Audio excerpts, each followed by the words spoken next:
말씀이신 주 예수님 찬양하고 높여드립니다. 하나님 한 분 한 분에게 또 저희에게 지혜와 계시형을 허락하여 주사 하나님의 말씀, 하나님의 영감이 부어져 있는 이 말씀을 또 성령님께서 직접 한 사람 한 사람 깨닫게 하시고 하나님 노사도 바울을 통하여서 로마 교회를 향하여서 또 현대 교회에 이르기까지 모든 민족과 열방 가운데 주신 이 로마서의 보석 같은 말씀을 통하여 하나님 우리의 영혼이 살아나고 율법과 복음의 관계를 알고 하나님 모든 인류를 율법 아래 가두셔야만 했던 주님의 본 마음을 이해하는 귀한 시간들 되게 하여 주시옵소서. 종의 입술과 영혼에 기름 부어 주시고 성령님께서 직접 티칭하여 주시며 한 말씀 한 말씀을 살아 움직이며 역사하게 하셔서 한 분 한 분에게 로마서의 말씀을 통한 돌파와 하나님 변화와 하나님 새롭게 함과 회개와 하나님 거룩하게 됨의 역사가 있게 하여 주시옵소서.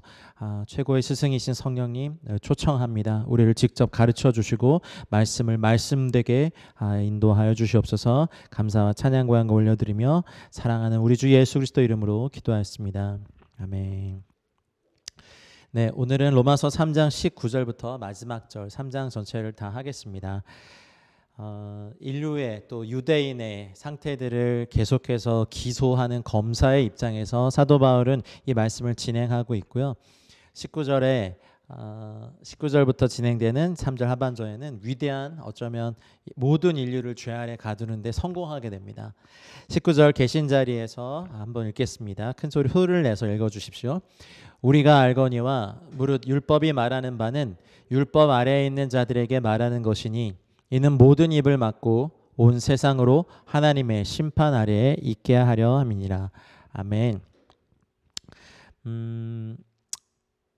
율법이 말하고 있는 것은 율법 아래에 있는 자들에게 말하는 것이니라고 할 때 자칫 잘못하다간 우리는 보통 이제 예수님 믿으면 보통 이제 신약부터 복음서부터 읽는 경향들이 있어요.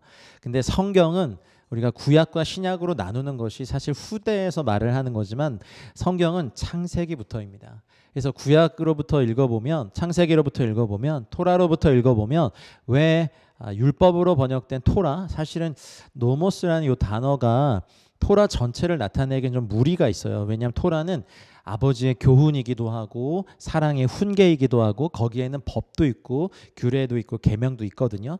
근데 더 넓은 개념이에요. 그래서 율법이라고 하면 뭔가 이렇게 법조문과 규칙을 얘기하는 어떤 언어적인 한계가 저희들에 있기 때문에 사실은 율법이 말하는 바는 그리고 토라가 말하는 바는이에요. 그래서 하나님께서 이제 사도 바울이 로마서 1장부터 지금 3장에 이르기까지 계속해서 각 인류 집단을 구분 나눠서 어떨 땐 도덕주의자들을 향하여서 어떨 땐 유대인들을 향하여서 어떨 땐 규범 얻는 이방인들을 향하여서 모든 인류를 죄 아래 가두기 위한 목적이 하나 있어요. 왜냐하면 율법으로는 죄를 깨닫게 하기 위함입니다. 그래서 율법 아래에 있는 자들에게는 라고는 이 표현은 우리가 자칫 잘못해서 신약만 읽은 은혜 시대를 사는 저희 현대 그리스도인들에게는 그래 유대인들을 얘기하는 거겠지? 아니요. 모든 인류를 다 말하는 겁니다. 하나님은 모든 인류를요 죄 아래 가두실 수밖에 없었어요. 왜냐하면 율법이 있기 전에도 인류에겐 죄가 있었거든요. 근데 율법이 들어오기 전에 토라가 들어오기 전에 하나님의 기준과 하나님의 양심이 비춰지기 전에 사람들은 그것을 죄로 여기지 않았어요. 도둑질하지 말아라, 간음하지 말아라, 살인하지 말아라. 이것이 어떠한 죄이다라는 어떤 하나님의 규례와 명령을 주시기 전까지는 죄로 여기지도 않았다고요. 그래서 하나님의 의도는 이제 사도 바울을 통하여서 로마 교회를 향하여 또 우리 현대 교회 역사상 모든 교회 주님 다시 오실 때까지 이 땅에 존속하는 모든 교회에 대해서 저에게 하시는 말씀은 모든 인류는 율법 아래 있고 율법 아래 있는 모든 사람은 죄와 저주 아래 있다는 것을 우리에게 말해주는 거예요. 여러분 복음을 전할 때 우리는 보통 이제 그렇게 다가서죠. 하나님은 당신이 사랑하십니다. 하나님이 당신을 향한 놀라운 계획을 갖고 계시고 그 인간의 노력으로는 구원받을 수 없습니다. 여기에 구원하실 수 있는 유일한 분이 있는데 예수 그리스도이십니다. 그렇게 해서 우리는 보통 복음을 듣습니다.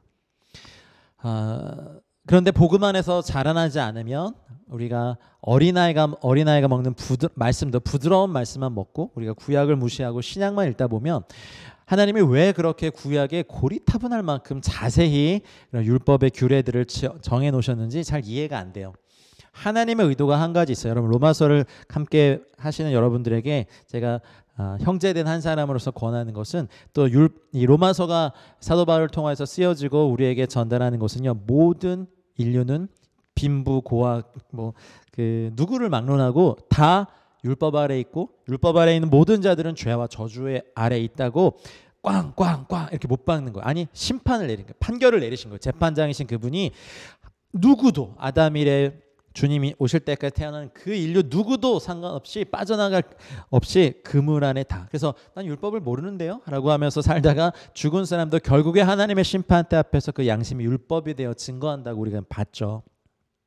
하나님의 의도가 있어요. 모든 세상을 온 세상으로 하나님의 심판 아래에 있게 하려 합니다. 여기 보면 이제 모든 입을 막고라는 단어가 있어요. 모든 입을 막고. 여기 판 스토마 프라게라고 하는 판은 모두고 스토마가 입이에요.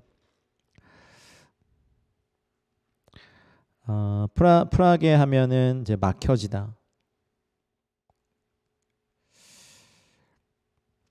내적 치유와 상담 심리학이 참 소중한 그 학문이고 또 사역입니다. 저는 인정합니다. 그런데 우리가 죄에 대하여서 합리화하기 시작하면 내 행동에 대해서 상처 때문에 그래라고 변명하기 시작하면요. 죄를 벗어날 수 있는 길에서 점점 더 멀어집니다. 어떨 땐 하나님이 어떤 성도님과 저도 뭐 이렇게 상담하다 보면 느끼는 거 한 가지는 이거는 하나님이 허락하신 거다라는 믿음의 감동이 마음의 감동이 올 때가 있어요. 근데 그분 앞에서 그런 말을 잘 못하겠어요.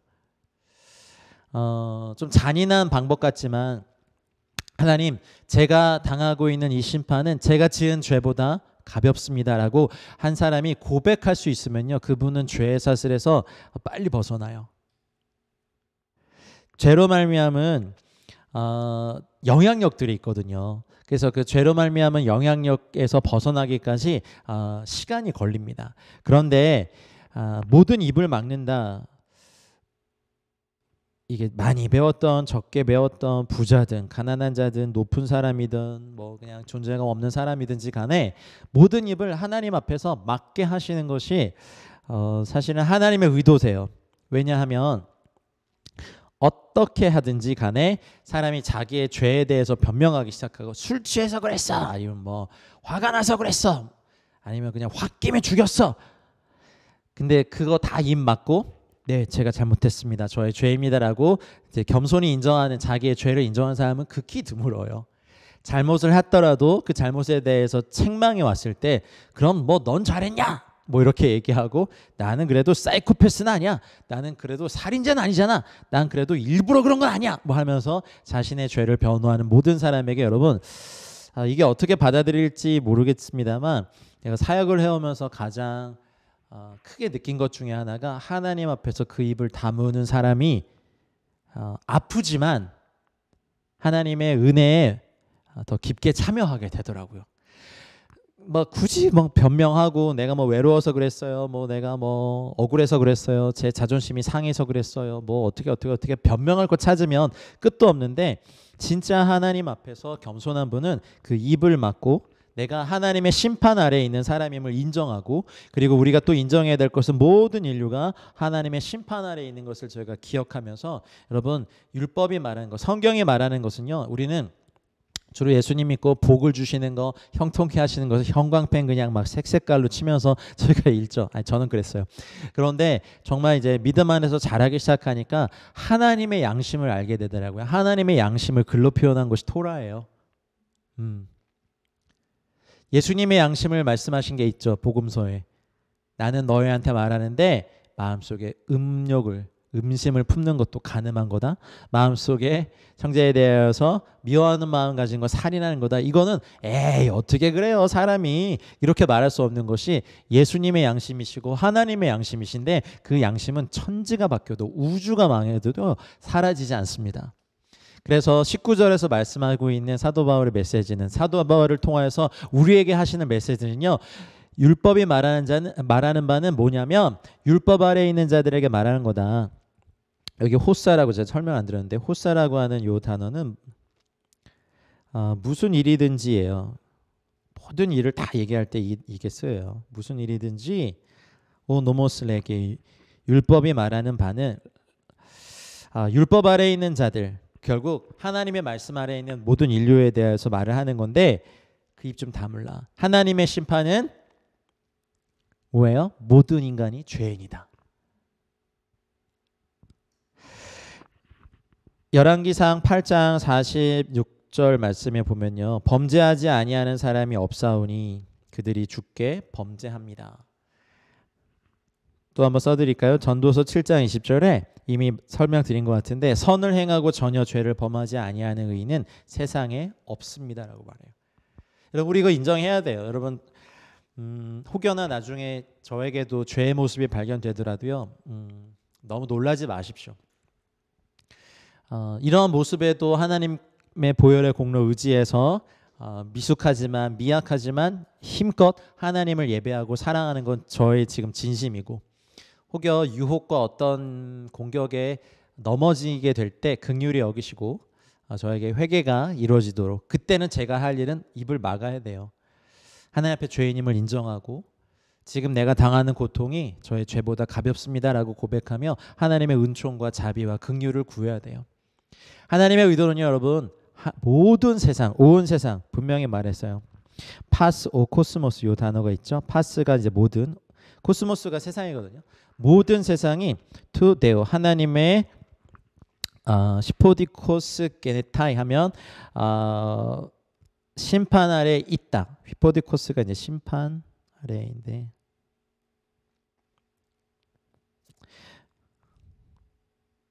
심판 아래 있다. 온 세상이, 모든 나라가, 모든 민족이 다 하나님의 심판 아래 있게 하는 것이 하나님의 의도이십니다. 여러분, 이거 동의하셔야 됩니다. 우리의 감정이 동의 안 된다고 안 하면 안 돼요. 여러분, 하나님의 말씀은 진리이십니다.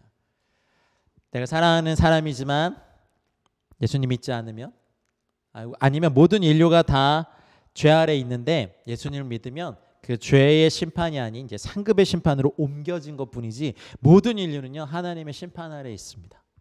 이거는요 천지가 바뀌어도 사라지지 않습니다. 그래서 복음은 되게 불편한 것이고 복음은 되게 거부감이 드는 것이지만, 다시 한번 말씀드립니다. 온 세상은 하나님의 심판 아래 있습니다.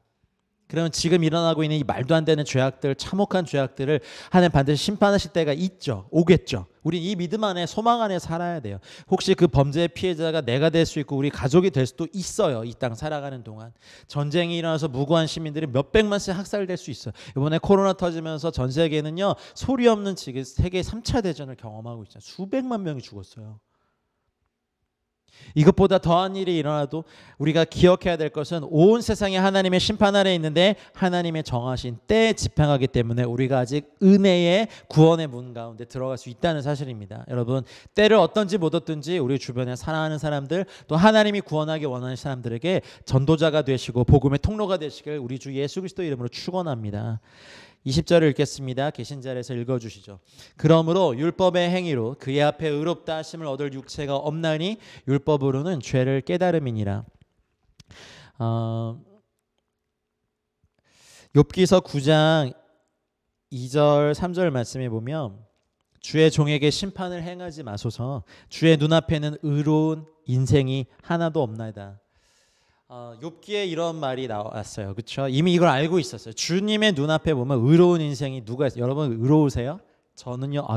제가 누누이 말씀드리잖아요. 저는 복음이 부끄럽지 않아요. 근데 저 같은 것이, 저 따위가 복음을 말씀하는 게, 이 고귀한 복음을 선포하는 설교자로 또 말씀 증거자로 서는 것이 되게 부끄러워요. 저의 과거를 아시는 분들이 제 앞에 안 나타났으면 좋겠어요.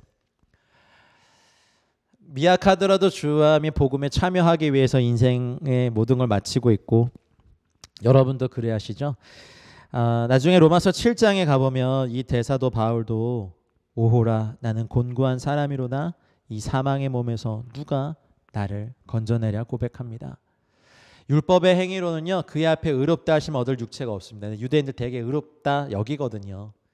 세상 사람들이 모르는, 다른 민족이 모르는 토라를 알고 언약을 알고 아브라함의 언약에 참여했다고 혈통적으로도 육신으로도 아브라함의 언약 후손임을 자랑하는 이들에게 사도 바울은 정면으로 반박합니다. 율법의 행위로 그의 앞에 의롭다 하심을 얻을 육체가 없다. 없을 것이다 아니다. 없다. 없나니 율법으로는 하나님의 말씀으로는 죄를 깨달음이니라.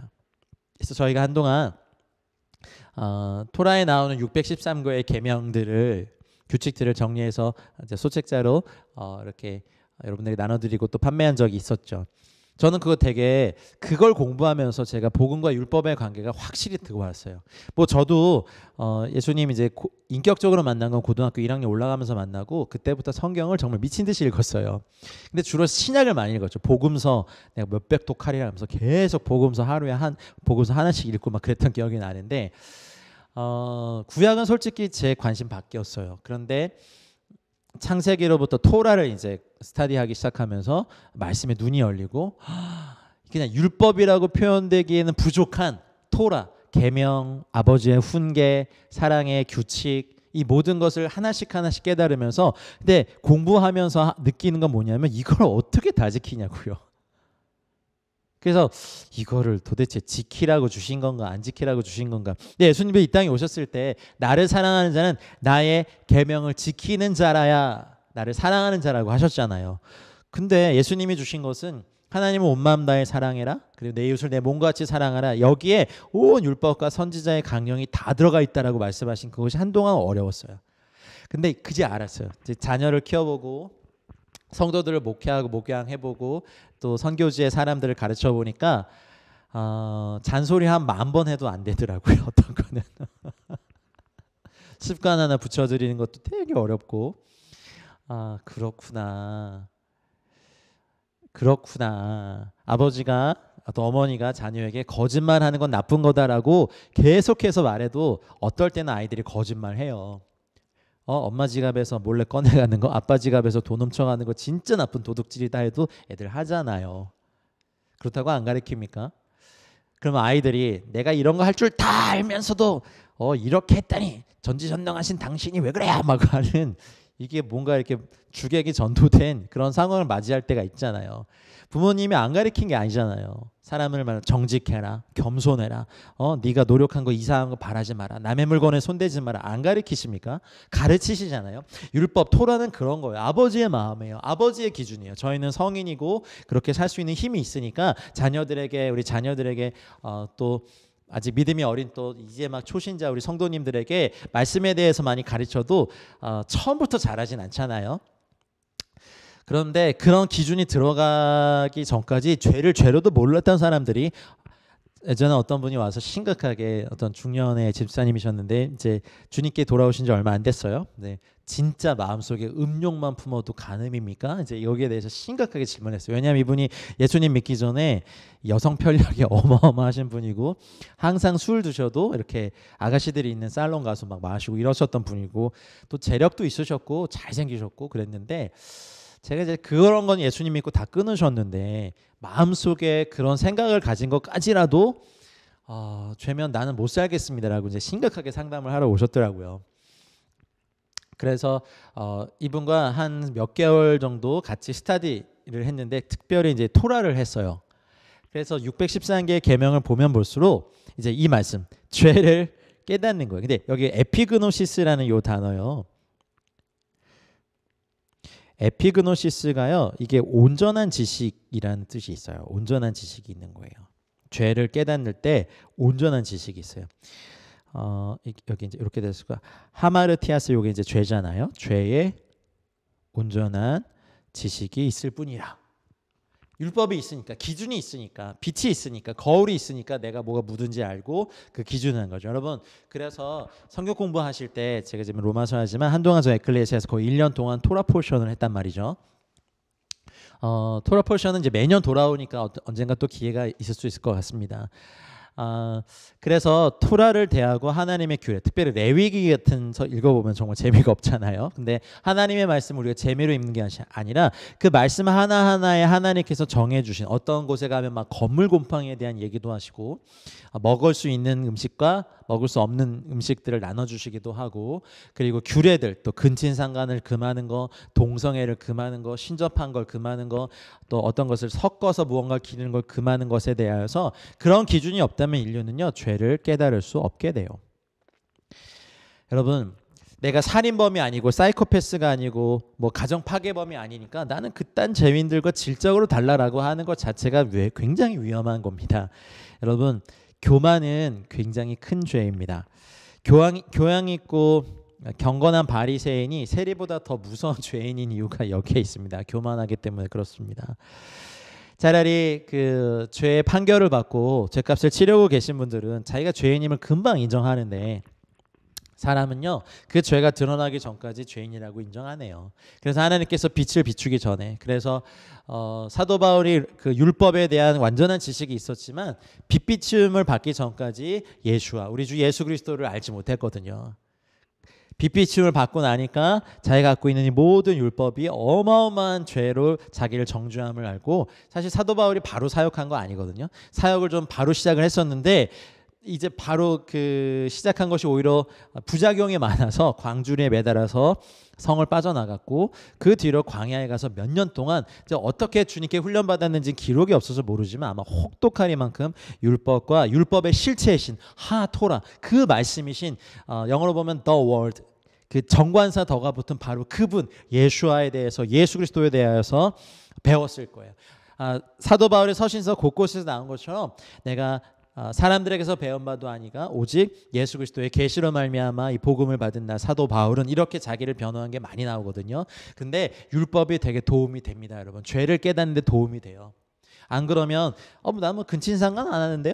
뭐 이렇게 되죠. 근데 예수님이 하신 말씀, 아니다, 사람이 그 마음속에 음란의 마음을 들으면, 그러면 근친상간의 내용을 담은 포르노그라피를 보면서 자위행위를 하거나 어떤 그런 것을 은밀히 바란다면 그 죄를 깨달아지는 거예요.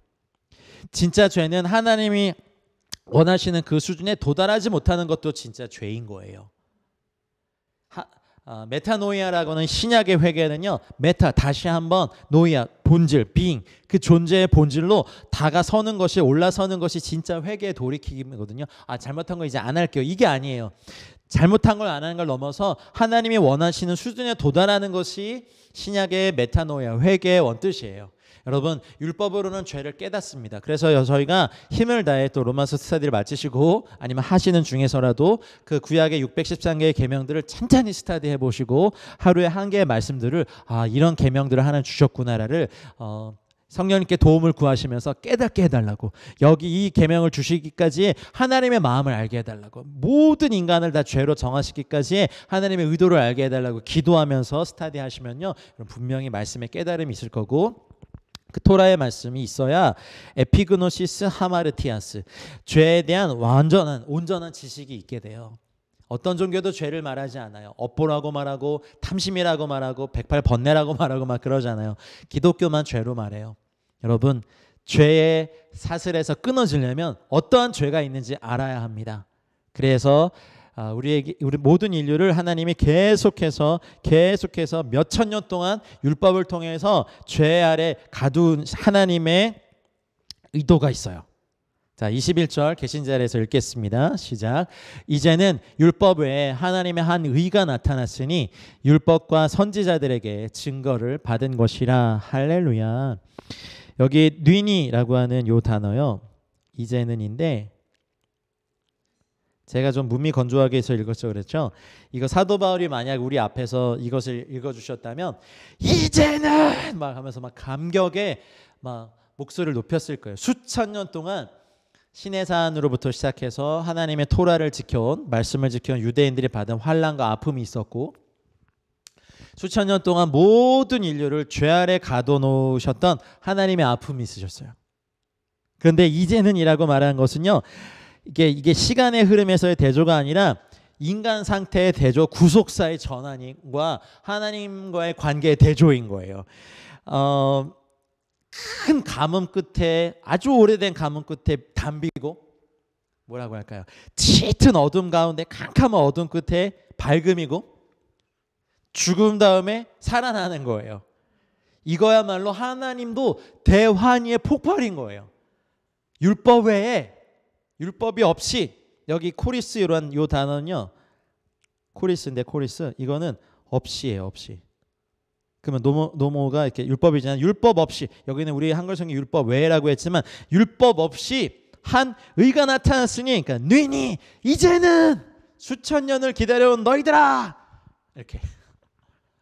그럼 은혜를 먼저 접한 저희들은 율법을 알아야 하고 율법만 알았던 유대인들은 이제 은혜를 만나야 됩니다. 두 개가 만나야 예수님 안에서 한 세 사람이 될 수 있어요. 어떤 이단 종파가 한번 죄사함이 영원하고 미래의 죄까지 다 사함 받았기 때문에 율법이 필요 없다는 율법 폐기론자의 입장으로 가서 이단이 된 종파들이 꽤 돼요. 아니요, 우리 율법 알아야 돼요. 간음하지 말라 하신 그분의 계명을 알아야 돼요. 하나님 외에 다른 신을 섬기지 말아야 되는 게 왜? 하나님 우리와 결혼하셨으니까, 또 하실 거니까. 그러니 21절은요 사실 굉장한, 제가 이제 몸이 건조하게 읽어서 죄송합니다만, 이제는 하나님도 외치시고 사도 바울 성령님도 막 감동 주시면서 흥분하셨어. 태초부터 인류의 역사에 관여하신 성부, 성자, 성령 하나님의 계획이 수천 년 동안, 어쩌면 가인이 아벨을 죽이고 첫 번째 살인자가 나고 인간이 죄에 빠지고 노아의 홍수 이후에도 바벨탑 반역 사건이 있고 매번 무슨 그 쳇바퀴처럼 반역하고 회복시키고 부르짖고 반역하고 부르짖고 회복시키고 반역하고 부르짖고 회복시키고 계속 하다가 메시아가 오실 것이다. 낙이 타고 겸손히 입성하실 것이다. 메시아가 오실 것이다. 메시아가 오실 것이다. 메시아가 오셨어요. 그리고 조금 더 기다려야 돼. 십자가에서 죽으셨어요. 3일 더 기다려야 돼. 부활하셨어요. 조금 더 기다려야 돼. 승천하셨어요. 조금 더 기다려야 돼요. 성령님이 오셨어요. 그래서 이제 사도 바울은 이걸 알고 너희니 이제는 이라고 말했어요. 율법을 모르는 이방인들도, 무할례자인 이방인들도 다 구원받을 수 있다. 호리스 노모, 율법 없이, 율법 외에 하나님의 한 의가 나타났다. 이게 누굽니까? 바로 우리 주 예수 그리스도이십니다. 21절이 너무나 중요한 구속사의 대전환의 절이에요. 우리가 그동안 계속 막 정죄당하고 로마서 1, 2, 3장 읽으면서 계속 정죄잖아요. 근데 이게 우리의 본 모습이니까 사실 로마서 1, 2, 3장 되게 힘들잖아 읽기가. 앞으로도 좀 어려운데 제가 로마서 시작하면서 이때쯤 많이 좀 떨어져 나가시겠다. 근데 떨어져 나가지 않기를 기도하고 있어요. 한번 시작하셨으니 저도 열심히 섬길 테니까 로마서 마지막 장까지 열린 마음으로 또 저장해 놓으셨다 들으시고, 로마서를 통해서 율법과 복음의 관계가 흔들리지 않게, 이방인과 유대인의 관계가 예수님 안에서 어떤 관계인지, 또 이스라엘과 온 열방의 마지막 때 어떤 일이 일어나는지 여러분 꼭 정립하시는 시간이 되시길 바랍니다. 율법 아래 어떤 것만 있었습니까? 정죄, 죄의식만 있었어요. 근데 율법 없이, 율법 외에 하나님의 한 의가 나타났어요. 예수 그리스도 안에서는 은혜와 진리가 충만하잖아요. 용서와 이해와 사랑이 있잖아요. 과거에는 율법 시대에는요 무서운 심판만 있었다고, 돌로 쳐 죽이고, 좀 잔혹해요, 그렇죠? 그러나 이제는 구원의 은혜가 나타났습니다. 이전에는 율법을 행해야만 하나님께 인정받았는데 이제는 믿음으로 인정받을 수 있는 시대가 열린 거예요. 은혜의 시대가 임한 거예요. 3장 21절은요 엄청난 전환의 절이에요. 제가 아무리 강조해도 부족함이 없어요. 옛 언약이 폐기되고 새 언약의 은총의 시대가 임했어요. 그렇다고 오해하지 마세요. 3장 마지막 절에 얘기한 것처럼 율법이 끝난 게 아니라 완성된 거예요. 폐기된 게 아니라 온전케 된 거라고요. 율법의 마침이요 율법의 정점이신 예수 그리스도가 오셔서 우리 모든 인류를 죄 아래 막 밀어버리고, 여기도 가보니까 이것도 죄네요. 이것도 해보니까 이것도 죄예요. 이건 나 못 지켰는데요. 이것도 죄예요. 그럼 나 어디 가서 구원받아요? 이게 율법의 기능이거든요. 죄를 깨닫게 하고 죄에 대한 온전한 지식을 가져서, 하나님 저의 행위로는 답이 없습니다. 전 절망뿐입니다. 위를 봐라 뒤를 봐라 봤더니 십자가에 달리신 예수 그리스도께서 율법의 정죄를 대신 당하시고 십자가에서 죽으시면서 우리에게 한 의가 되셨어요. 할렐루야. 율법은 이것도 해. 내가 안식일날 이거 하면 안 되고, 뭐 무슨 절기 때 이거 하면 안 되고, 안 되고 어겼으니 넌 정죄받고 돌 맞고 쳐죽임 당하고 막 벌만 있었는데 이제 은혜가 나타난 거죠. 율법의 행위와는 달리 율법의 행위 없이 믿음으로 말미암는 이제 이것들을 사도는 즐거운 마음으로 변호하기 시작해요. 근데 이 하나님의 한 의는 토라와 율법과 선지자들에게 의해서 증거를 받은 것이니라. 갑자기 나타난 거 아니에요.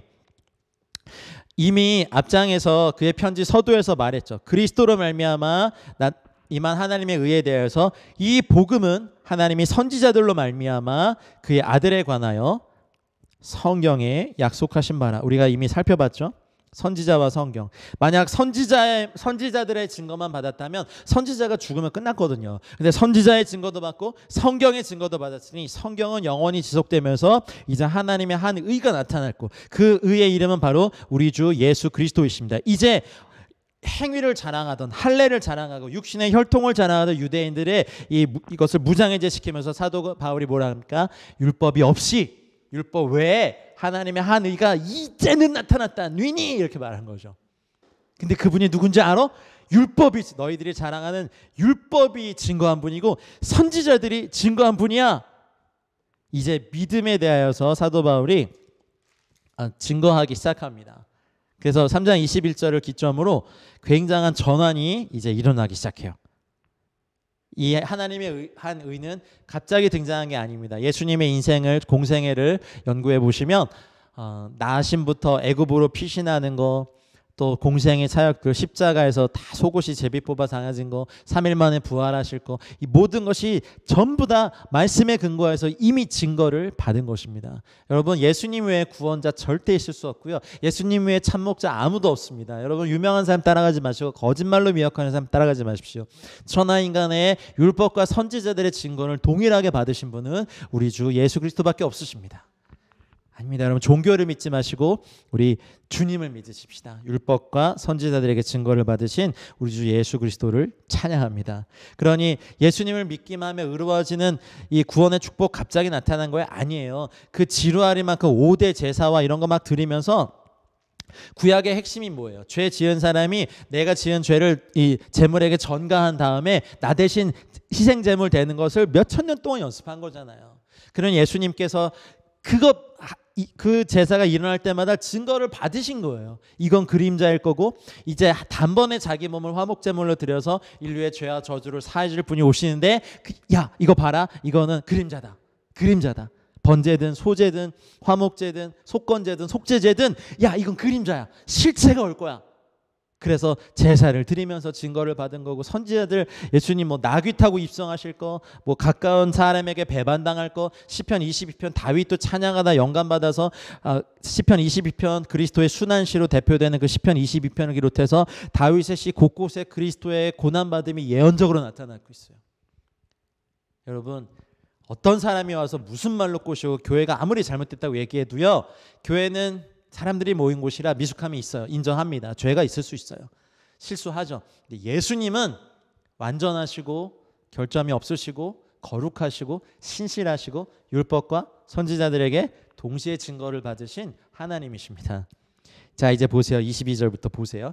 곧 같이 읽겠습니다. 곧 예수 그리스도를 믿음으로 말미암아 모든 믿는 자에게 미치는 하나님의 은이 차별이 없느니라. 우와, 이것도 이렇게 문면 건조하게 읽으면 안 되는데, 예수님을 믿음으로 의롭다는 것을 받는 길은요, 율법을 지키는 일에 비하면 613개 다 지키는 걸 비하면 말할 수 없이 쉬운 길입니다. 그래서 거저 주신 거예요. 그래서 은혜라고 합니다. 여러분, 만약에 중병이 들어서 병원에 입원을 했는데 되게 유명한 명의가, 만약에 뭐 암에 관련한 우리나라 최고 권위자 의사 선생님이 환자분은요 가만히 계시면 낫습니다. 믿어지세요? 네?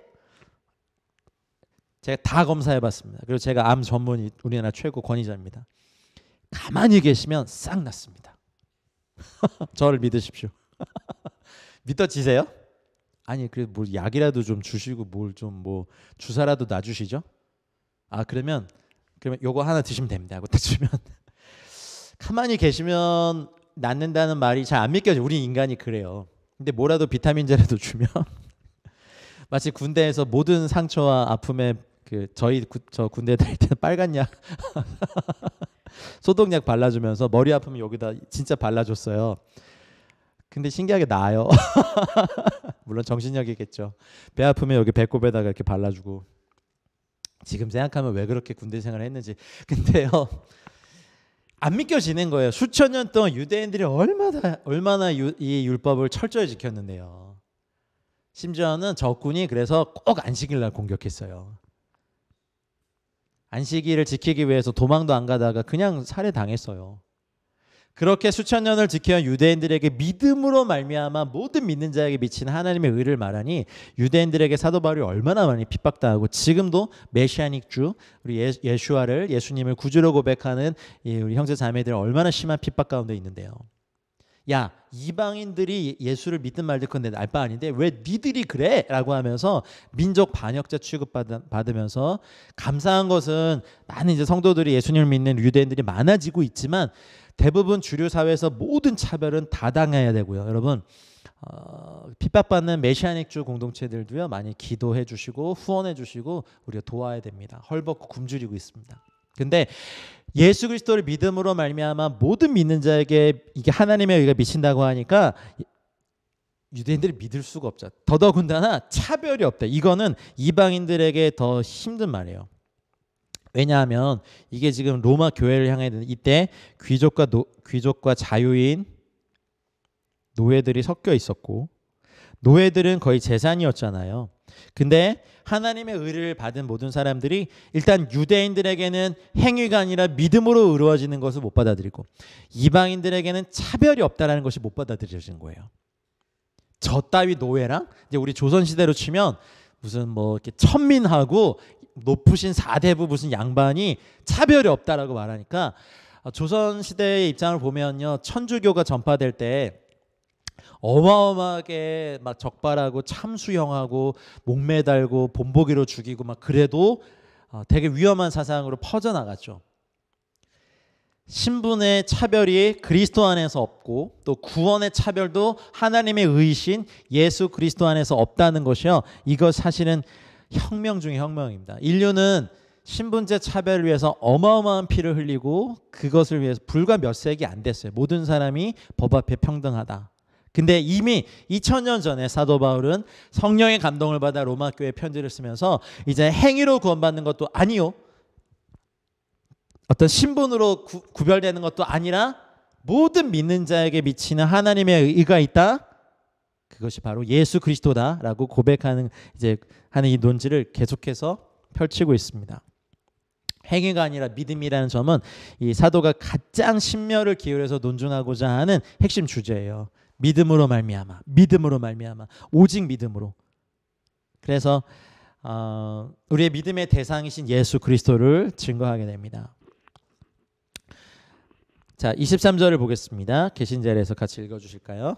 모든 사람이 죄를 범하였음에 하나님의 영광에 이르지 못하더니. 유대 전승에 보면요, 아담과 하와가 하나님께 창조를 받고 사실 선악을 알게 하는 나무의 실과를 봤을 때 그들이 왜 무화과 나무 잎을 엮어 자기의 몸을 가렸냐면 전승입니다. 유대 전승에 보면 하나님의 영광이 그들에게 옷이 되어 있었대요. 그래서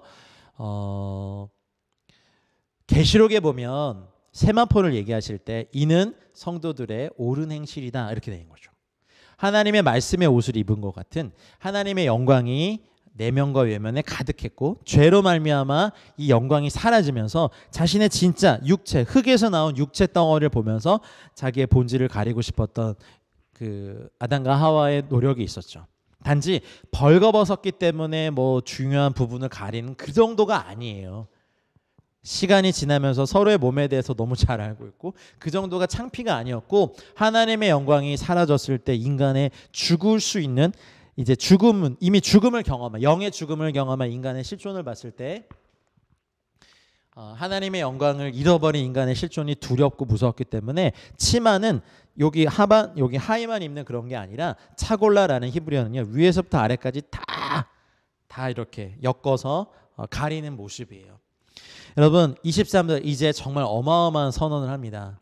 모든 사람이 판테스 모든 사람이 다 죄를 범하였어요. 가르는 이제 왜냐하면 이런 거예요. 가르 판테스 모든 사람이 왜냐하면 헤마르톤 죄를 지었다. 이거 동사야 그죠. 카이 그리고 휘스테룬타이 이르게 되지 못한다. 이르게 되지 못한다. 테스 독세스 투데오 하나님의 영광에 이르지 못한다. 이건 기분의 문제가 아니라 팩트의 문제예요. 모든 사람이 죄를 나는 뭐 죄 안 지었는데? 아니요. 아담의 후손으로 태어난 모든 인류는요 죄 가운데 태어났어요. 죄악 덩어리고 죄를 범하였기 때문에 지정의가 다 타락되어 있고 망가져 있습니다. 오염되어 있고. 그래서 이걸 칼빈은요 인간의 전적인 타락이라고 해요. 보수적인 교단이 갖고 있는 칼빈의 5대교 튤립 교리라는 거 있어요. 인간의 전적인 타락에 대한 가르침이에요. 모든 사람이 죄를 범하였으며 그래서 지성도 타락했고 감성도 타락했고 의지도 타락했고 육체도 타락했고 관계도 깨졌고 환경과의 관계도 못하고 자연과의 관계도 어렵고 하나님과의 관계는 어렵고 사람과의 관계는 더 어렵고. 왜요? 죄 때문에. 모든 사람이 죄를 범하였음에 여러분 만물 안에 깃든 하나님의 신성과 영광이 있습니다. 각 사람에게 하나님이 당신의 형상대로 만든 하나님의 존귀한 형상으로 만들어진 인간의 영광이 있었어요. 근데 그것도 다 깨졌어요. 하나님을 알지 못하는 사람이 일평생 술 마시고 음식 먹고 싸고 옷 입고 또 안 씻으면 냄새나고 더럽고 욕하고 저주의 말 퍼붓고 분노 덩어리고 걸리기만 하면 누구든 죽일 수 있는 어떤 막 그 화병을 갖고 있는 듯한 인간의 모습들 음란하죠. 쾌락의 극을 추구하죠. 허세 부리죠. 과욕하죠. 탐심하죠. 우리가 이미 살펴봤던 로마서 1, 2, 3장의 모든 모습들 그것이 모든 사람이 죄를 범하였음에 라고 말한 사도 바울을 통해 말씀하신 하나님의 메시지입니다. 다시 말씀드리지만 하마르티아 이 단어가 관역에서 벗어나다라는 죄의 뜻이라고 말씀드렸죠. 하나님이 인간에게 요구하신 목적에서 벗어난 인간의 존재 자체가 다 죄덩어리입니다. 하나님의 영광에 이르지 못하던 일한 하나님의 수준에 미달한 거. 이거는요. 현재 시제형이거든요. 그러니 아담이 지은 죄가 현재에도 그 영향을 끼치고 있다고 얘기하는 거예요. 자기 형상을 따라 만들고 하나님이 자신의 형상을 따라 만들고 존귀하게 만든 인간이 말씀에 불순종해서 하나님의 형상을 상실한 모습으로 전락됐고 우리는 그 죄의 모습 때문에 사랑하려고 결혼했지만 부부관계 그 어떻게 보면 가정이 지옥 같아요. 부부관계가 지옥 같고 육아가 지옥 같고 우리는 아이들 안에 또 다른 지옥을 만들어주는 부모이지 않을까? 근데 이것을 다 해결해 주실 수 있는 분이 있으세요.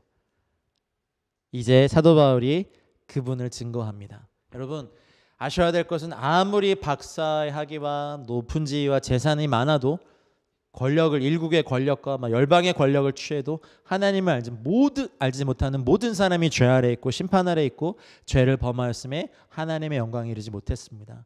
성령과 말씀으로 거듭난 이후에 끊임없이 성령께서 우리 내면을 정화하시고 고치시고 하나님의 성품을 가르쳐 주시고 말씀으로 먹여주신 이유가 여기 있어요. 우리는 이 땅에서 하나님의 성품을 닮아가는 성화의 과정과 영화롭게 되는 과정 가운데 있습니다.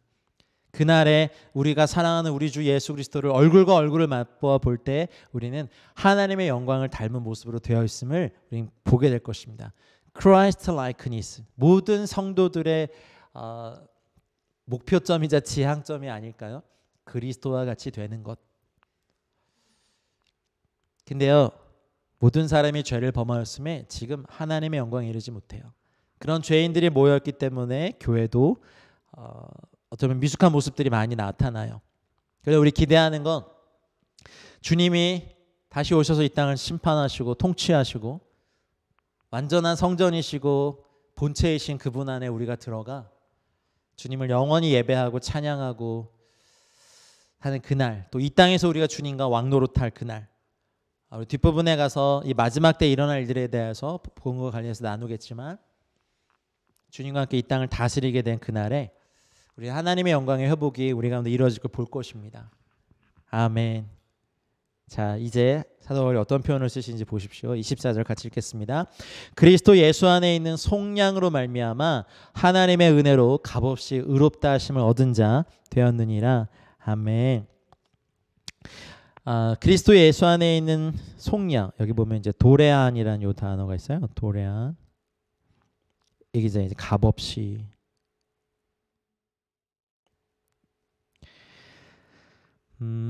디카이오메노이라고 하는 것은 이제 뭐 의롭게 된다. 도레안 값없이. 테 아우트 그의 카리티 하면 은혜로. 이제 은혜라는 단어가 등장하죠. 그동안 계속 뭐가 등장했어요? 율법, 노모 이런 게 등장했죠. 아우트 그의 카리티 은혜로 값없이 의롭다 하심을 받은 자 됐는데 테스 여기 보면 엔 그리스도 이수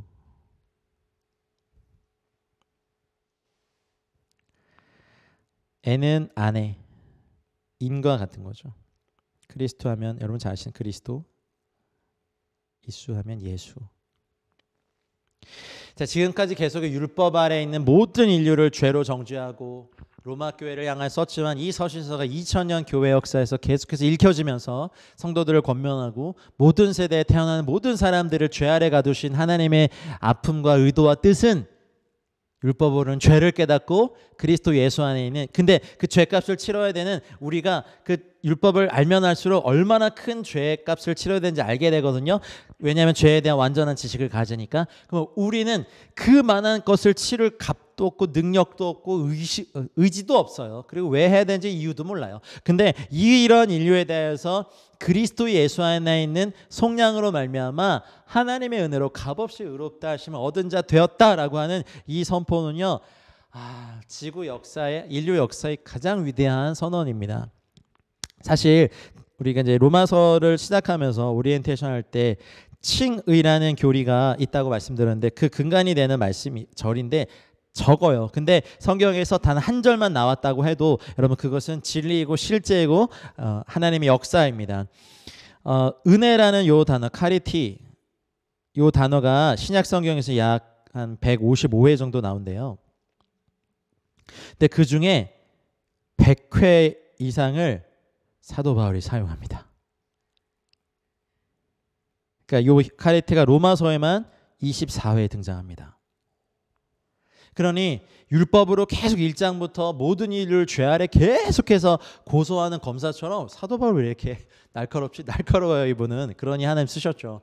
그래서 계속 모든 인류를 막 분류별로 다 이방인, 도덕론자, 유대인들 다 죄 아래 정죄하고 이제 이 선포를 하는 거죠. 모든 사람이 죄를 범하였으면 하나님의 영광에 이르지 못한다라고 이제 결론을 꽉 내고 그다음에 24절에 이제 그리스도 예수 안에 있는 속량으로 말미암아 하나님의 은혜로 아우트 카리티 원래는 이제 그의 은혜로인데 먼저 문맥을 정확하게 위해서 한글 성경에는 하나님의 은혜로 도래한 값없이 의롭다 하심을 얻었습니다. 할렐루야. 아까도 말씀드렸듯이 수천 년을 율법을 지켜온 유대인들에겐 이건 너무나 충격의 복음입니다. 또 아무런 공로 없이 은혜에 참여하고 구원에 참여하고자 하는 은혜를 주신다고 하는 것은 이방인들에게는 정말 선물 중에 선물이죠. 우리가 뭐 율법을 지켜봤습니까? 뭐 뭘 해봤습니까? 아무것도 안 했는데 예수 그리스도 안에서 값없이 값이 없다고 해서 무가치한 건 아닙니다. 예수님의 생명값만큼 귀합니다. 온 인류의 죄의 무게니까 얼마나 무섭고 예수님 다 아시고 오셨음에도 불구하고 겟세마네 동산에서 땀방울이 핏방울이 되도록 아버지여 할만하시거든 이 잔을 내게서 건져 주시옵소서 기도했을까요? 그리고 모든 인류의 죄와 저주를 십자가에 담당하셔서 죽임당하실 때 차마 자기의 독생자 아들 죽는 거 보지 못하시는 모든 인류와 죄와 저주를 해서 눈을 돌리셨던 아버지의 하늘 아버지의 마음. 그래서 예수님이 가상칠언 중에 사실 다 구구절절히 7 말씀이 다 정말 울림이지만 엘리 엘리 라마 사박다니 나의 하나님 어찌하여 나를 버리셨습니까? 근데 재물은 죽여야 돼요. 재물은 죽여야 돼요. 실제로 양을 잡는 걸 봤는데 양이 끝까지 주인을 사랑스럽게 보더라고요. 그래서 이렇게 양의 눈을 살짝 가리고 여기 이쪽 배에 있는 걸 살짝 여기를 이렇게 칼로 째서 손을 이렇게 집어넣어서 심장을 싹 누르니까 스르르 이렇게. 근데 물론 이제 관광객들을 위해서 해준 거였는데 예수님 생각나서 너무 많이 울더라고요. 울겠더라고요. 울었어요. 진짜 막 눈물 참고 끝까지 자기를 죽이는 주인을 이렇게 기다려주더라고요. 주인이 이렇게 강제로 안 끌어가고. 어린 양에서 살짝 손을 내서 이렇게 감동은 있었는데 그날 저녁에 양고기 맛있게 먹었어요. 그게 인간이에요, 진짜. 그래요. 근데 인류의 화목제물로 죽이셔야 되는 아들을 아버지로서도 보시지 못하셨겠다. 한 번도 교제가 끊어진 적 없고 한 번도 그분의 임재 바깥에서 지내보시지 않은 예수님한테는 당혹스럽죠. 왜 버리셨습니까? 실패가 아니에요. 제물은 죽여야 되거든요. 근데 독생자를 죽이시는 아버지의 아픔과 아들의 절규가 십자가에서 만나요. 그러니 이 십자가를 무시하고 예수님의 성육신을 무시하는 이런 인간은요, 상종도 하지 말아야 돼요. 진짜 여러분, 적그리스도의 영이 그거예요. 예수님께서 육체로 오심을 부인하는 영을 왜 적그리스도라고 사도 요한이 얘기했겠습니까? 예수님의 십자가가 없었으면 우리는 여전히 율법 지켜야 되고요. 지금 모든 교회에 번제단 해고 불 피워야 되고요. 막 본당에 막 피비린내 진동하고 그랬을 거예요. 돌로 쳐 죽이고 막. 하나님의 은혜로 값없이 의롭다 하심을 받았지만 그렇다고 무가치한 거 아닙니다. 우리는 예수님의 목숨값입니다. 누가복음 23장 42절에 보면 예수님께서 돌아가시면서 그 십자가에 같이 달렸던 강도가 예수님, 나를 당신의 나라 임할 때 나를 기억하소서라고 했을 때 내가 진실로 너에게 이르노니 네가 오늘 나와 함께 낙원에 있을 것이다 라고 말씀하시면서 구원하셨죠. 강도가 뭘한 일이 있어요. 여러분, 구원은요 그 사건을 통해서 배우셔야 돼요. 우리는요 십자가에 달려서 우리의 죄값 때문에 저주받고 형벌받고 있는 죄인이었어요. 아니, 죄인이에요. 단지 예수님께 당신의 나라 임하실 때 나를 구원해 주십시오 한마디로 예수님은 구원해 주셨어요. 이게 구원이에요. 행위의 구원. 여러분, 그렇다고 행위가 없다는 거 아니에요. 행위는요 구원과는 상관없어요. 구원받은 다음에 성도들이 행해야 될 예배예요. 삶의 예배예요. 산 제사예요. 그게 당연하죠. 이 죽을 죄에서 내가 구원받았는데 이거 벗어나서 내 사랑하는 주님께 돈, 명예, 재물, 건강, 젊음 다 들어도 않을 가운데 하나님이 사랑하시는 사람들 돕고 예배하고 기도하고 중보하고 전도하고 섬기고 주님 찬양하고 주님 알아가고 하는 행위는 구원의 조건은 아니지만 성도들이 마땅히 주님께 드려야 될 예배입니다. 대신 구원과는 절대로 어떤 인류의 행위도 공로가 될 수 없어요. 그냥 늘 그렇게 기억하세요. 여러분, 나는 예수님 옆에 그냥 매달려 내 죄값 때문에 죽고 있는 자였는데 주님이 날 구원하신 거. 나는 뭐 예수님 따라다닌 적도 없고 공생애 때 박수 쳐주는 적도 없고 뭐 그랬을지도 몰라요. 내 지금 뭐 강도짓하고 뭐 나쁜 짓 하느라. 그래서 예수님이 네가 오늘 내가 진실로 너에게 이르는데 네가 오늘 나와 함께 낙원에 있으리라. 이게 왜 은혜예요?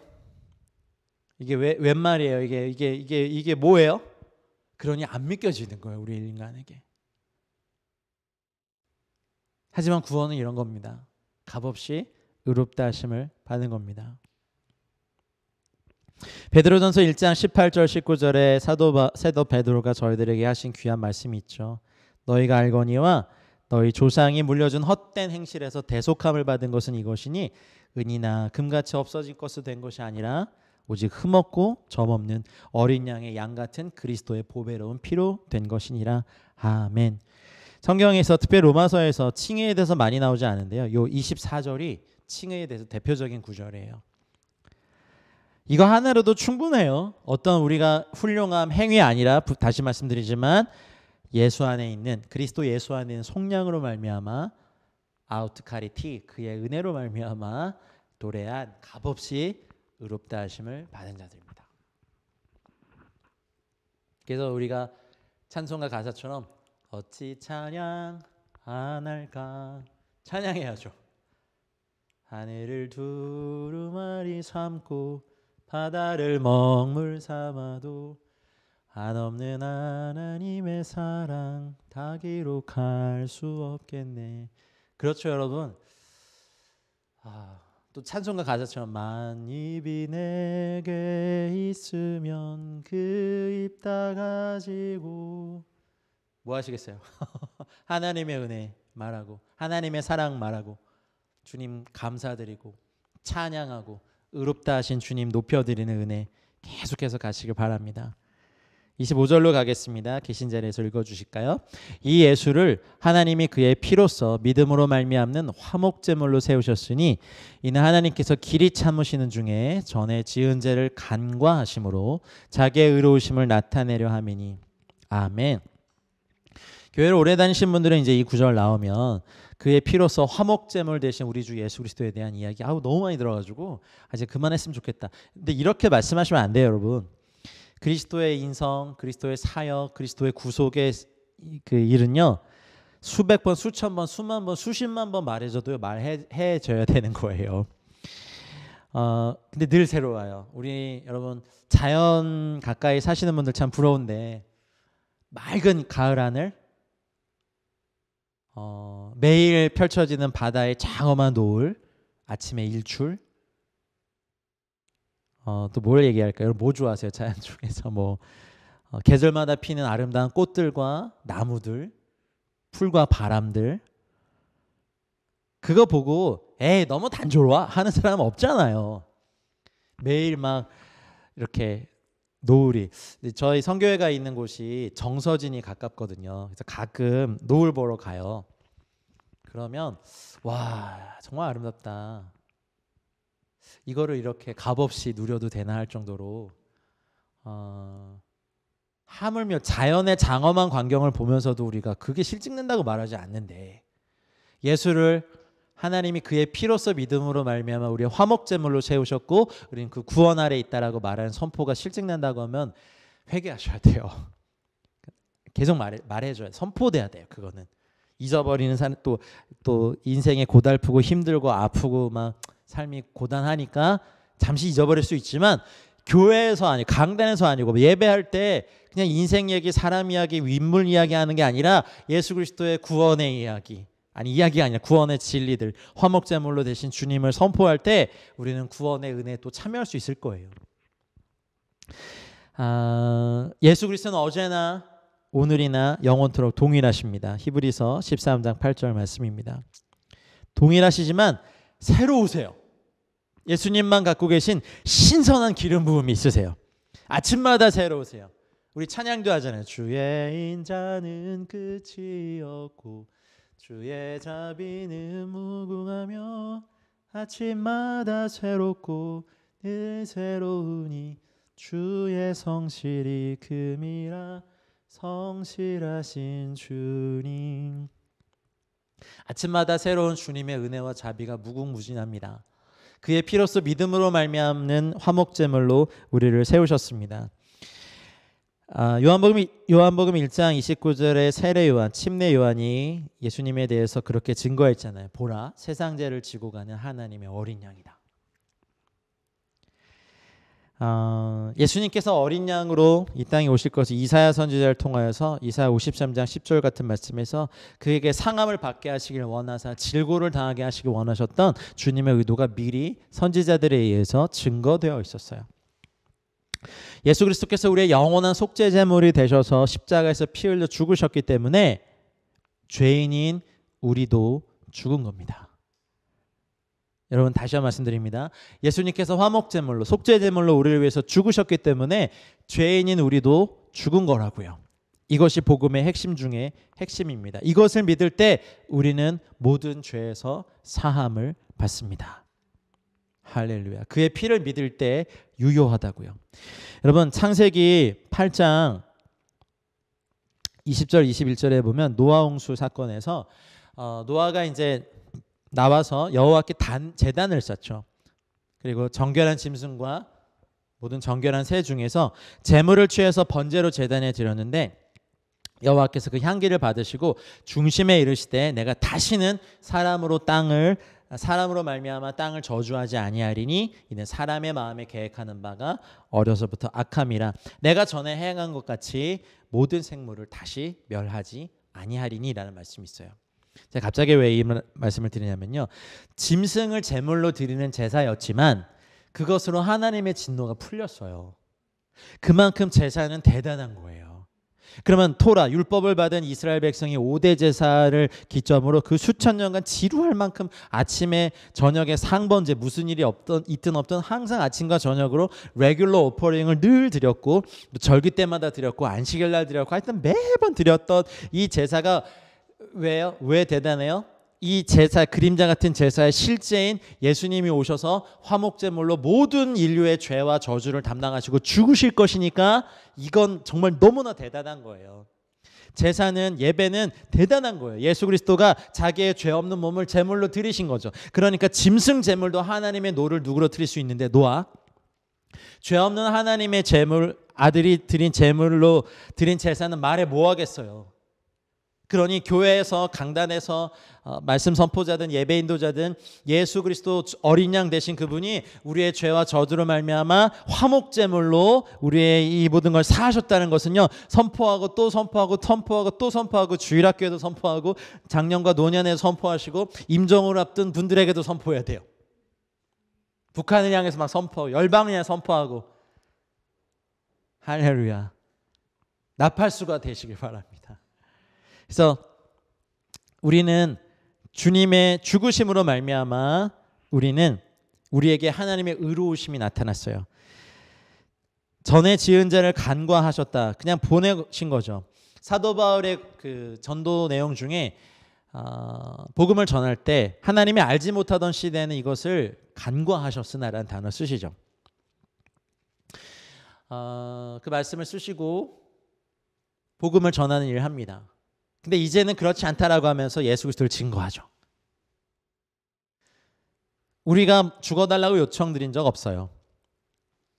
하지만 하나님께서 독생자 예수 그리스도에게 죄를 정하시고 어린 양으로 죽이시고 난 다음에 저희들에게 이 구원의 길을 열어놓으시고 우리를 인도하셨어요. 우리는 이걸 받아들이기만 하면 됩니다. 여기 힐레아스테리온, 속죄물이라는 이 단어가요, 화목제물로 번역된 이 단어는 구약의 제사 제도를 배경으로 한 단어인데, 은혜의 자리, 덮개란 뜻도 있어요. 성전의 지성산에 있는 그 언약궤 금뚜껑이 속죄소에 드려진 제물을 뜻하잖아요. 근데 대제사장이 1년에 한 번씩 속죄일에 짐승을 잡아서 속죄소에 그 피를 뿌렸어요.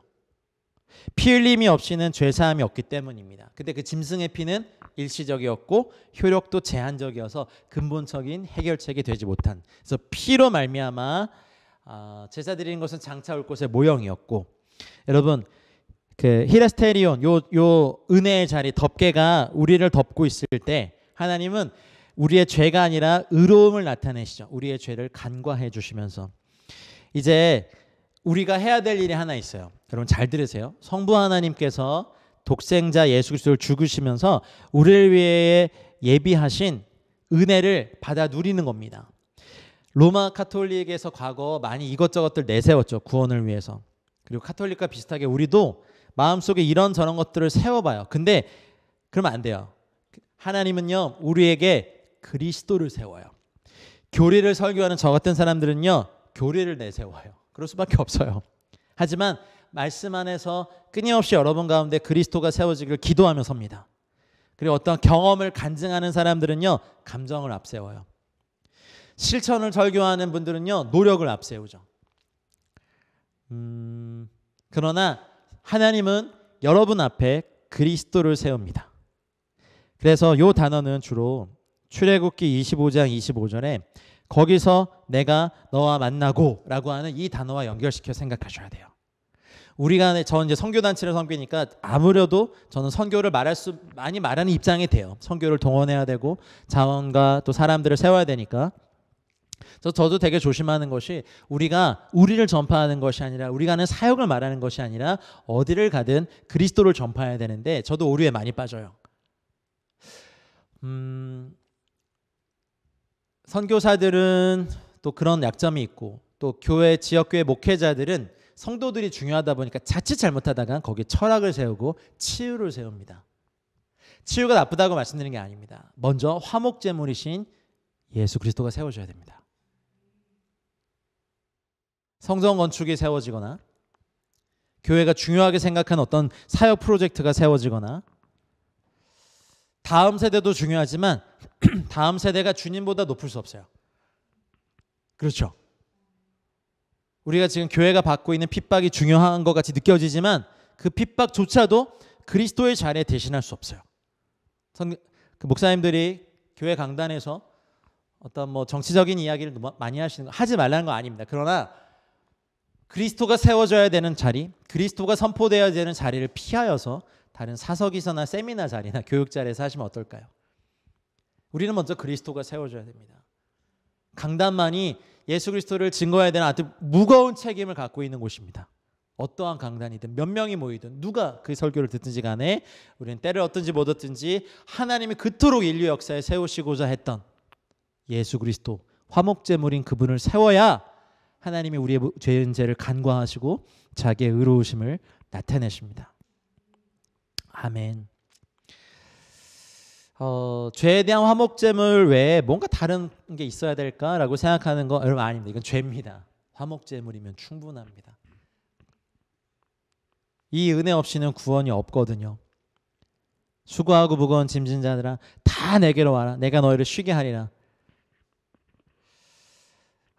주님께서 이렇게 말씀하셨는데 화목제물인 그분 앞에서 우리가 뭘 더 해야 되고 우리가 뭔가 더 사역을 많이 해야 되고 주님을 사랑하는 분량만큼 사역하시길 바라요. 사역해야죠. 우리에게 주신 사명 한 번뿐인 인생 위대하게 주님 손에 붙들려서 더 이상 사람의 뜻대로 사는 인생이 아니라 우리의 남은 때를 그리스도의 예수에게 드리는 우리 인생의 후반전들 되시길 바랍니다. 보혈로 씻음 받은 사람은 희게 되잖아요. 거기에 우리의 공로 아무것도 없어요.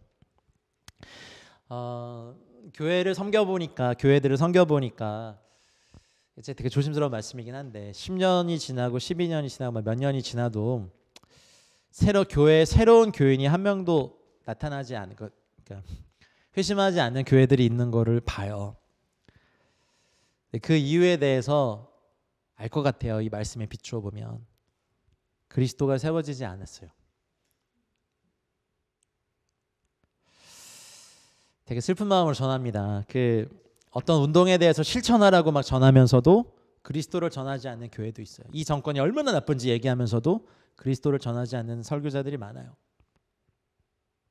가령 교회에 어떤 스캔들이나 어떤 안 좋은 일이 일어났을 때 누가 얼마큼 잘못하고 잘못했는지를 말하지만 그럼에도 불구하고 그런 문제가 일어나도 교회에서 설교자는 하나님의 말씀을 맡은 자들은 우리가 맡아야 될 것은 그리스도를 전파해야 됩니다. 사역을 말해야 되는 거 아니고 뭐 빈민운동을 말해야 되는 거 아니고 신학자 이름보다 어떤 유력한 인생사에 성공한 사람들의 이름보다 정말 고집스러울 만큼 화목제물이신 그리스도를 전해야 됩니다. 여러분 성도님들에게 세련된 수필이나 시 설교 시간에 계속 가르쳐 보십시오. 생명력이 확 줄어듭니다. 철학 가르쳐 보십시오. 아무도 다 염세주의자에 빠져가지고요. 염세주의에 빠져서 뭐 그렇게 간절하게 뭐 교회 나와서 기도할 생각도 안 하고 돈을 가르쳐 보십시오. 부자 되기에 애씁니다. 여러분 저는요. 여러분이 만약 청지기의 정신이 확실하다면 부자가 되는 거 얼마든지 권면해 드리고 싶습니다. 내 거 아니니까 관리하는 거잖아요. 근데 내 거라고 생각해서 꽉 쥐고 발발발 떨고 두려워한다면요. 여러분 우리 안에 먼저 그리스도를 세우시길 바랍니다. 주님을 위한 부요의 동원 전 찬성입니다. 그러려면 뭘 우리가 연습해야 됩니까? 우리는 청직입니다. 재정도 관리하는 거고 우리의 인생의 시간도 우리가 관리하는 거고 건강도 관리하는 거고 재능도 관리하는 겁니다. 그리스도가 세워져야만 회심의 역사가 일어납니다. 철학을 설교하는 거 그만하십시오. 문학을 말하는 거 다른 데 가서 하십시오. 시, 음악 그런 거 저도 좋아합니다. 여러분 저 목사 안 됐으면 선교사 안 됐으면 음유시인으로 살았을지도 몰라요.